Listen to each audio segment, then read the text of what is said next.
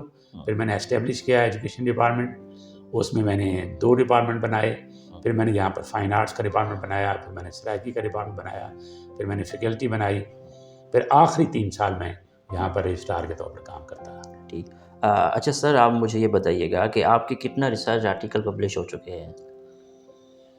میرے اس دور میں اتنی ریسرچ کی کوئی کنڈیشن نہیں ہوتی تھی, لیکن میری کوئی 37 ریسرچ پیپرز ہیں, کوئی 50 کے قریب آرٹیکلز ہیں جو کہ ادبی مختلف کتابوں میں چھپے ہوئے ہیں, لوگوں کے اوپر میں نے ریویو لکھے ہوئے ہیں.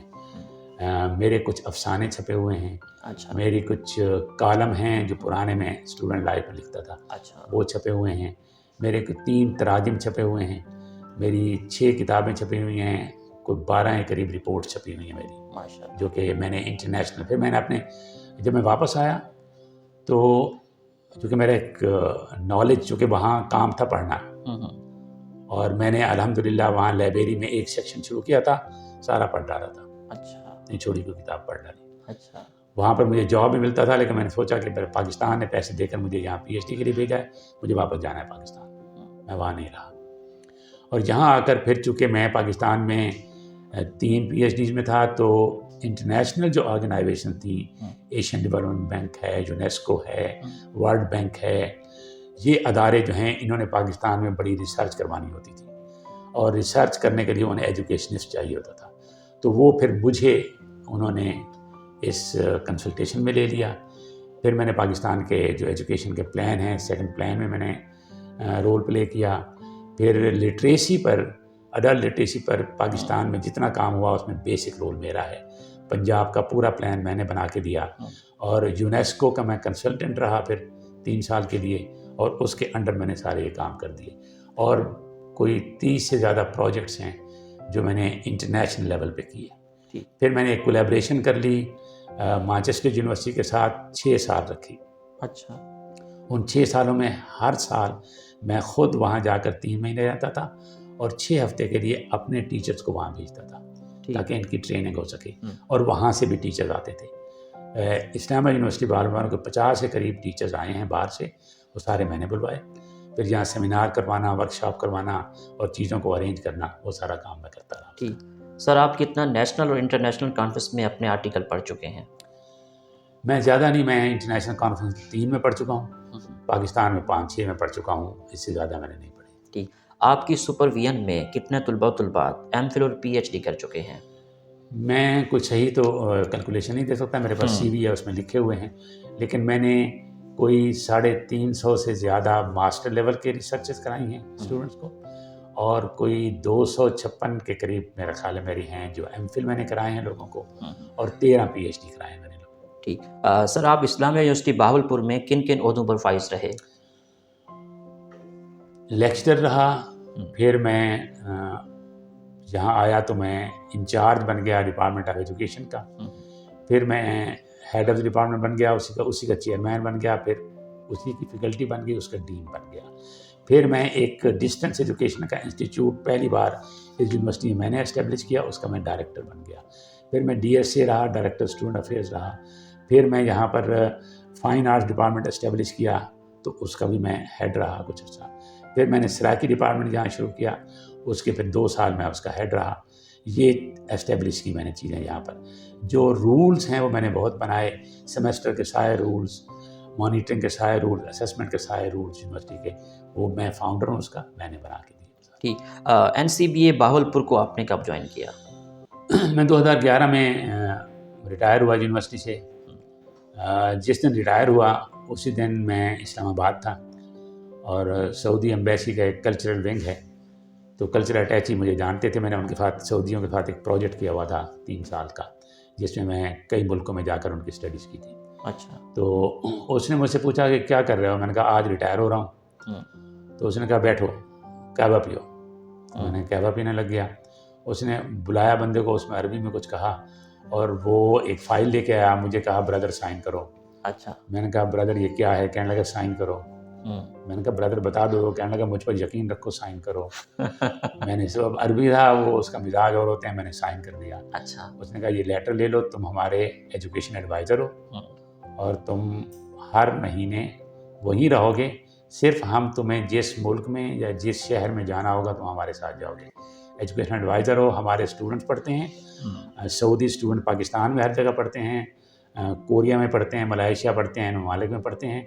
تم ایڈوائزر ہو. وائس چانسلر اور پروفیسروں سے جو نیگوسیشن ہوگی وہ تم کرو گے, تمہارے کنسلٹنٹ ہو. میں نے کہا میں یہاں رہ نہیں سکتا. اس میں کوئی ضرورت نہیں رہنے کی, آپ بہاولپور رہیں گے, یہاں پر ہم آپ کو بلائیں گے, آپ کو اکاموڈیشن ہر چیز دیں گے, آپ سہولت سے رہیں گے. تو میں نے ان کے ساتھ کام شروع کر دیا. کام شروع کیا ہوتا تو 2013 میں یہ جہانگیر صاحب مجھے جانتے تھے. انہوں نے مجھے رابطہ کیا اور کہا کہ آپ مہربانی کر کے ہم اسٹیبلش کرنا چاہتے ہیں ادارہ, وہ کر دیں. میں نے کہا میں وہاں ایڈوائزر ہوں, میں یہاں ٹائم دے سکتا ہوں. ان کا جتنا دے سکتے ہیں دے دیں اور یہاں آ جائیں. تو پھر میں نے 2013 مارچ میں اس کو جوائن کیا. ان کو بتا دیا کہ میں یہاں کر رہا ہوں جاب. ان کا کوئی بات نہیں, آپ کرتے رہیں, جب ضرورت ہوگی ہم آپ کو بلا لیا کریں گے. تو پھر 2015 تک میں نے ان کے ساتھ کام کیا. اچھا. اور اسی دوران میرے پاس ایک پروجیکٹ تھا ایکسیس مائکرو اسکالرشپ پروگرام, جو کہ USA کا تھا, جس میں نے اس شہر میں اور لودھرا میں 1208ویں کلاس کے بچیوں کو انگریزی سکھائی اور سیوک ایجوکیشن سکھائی.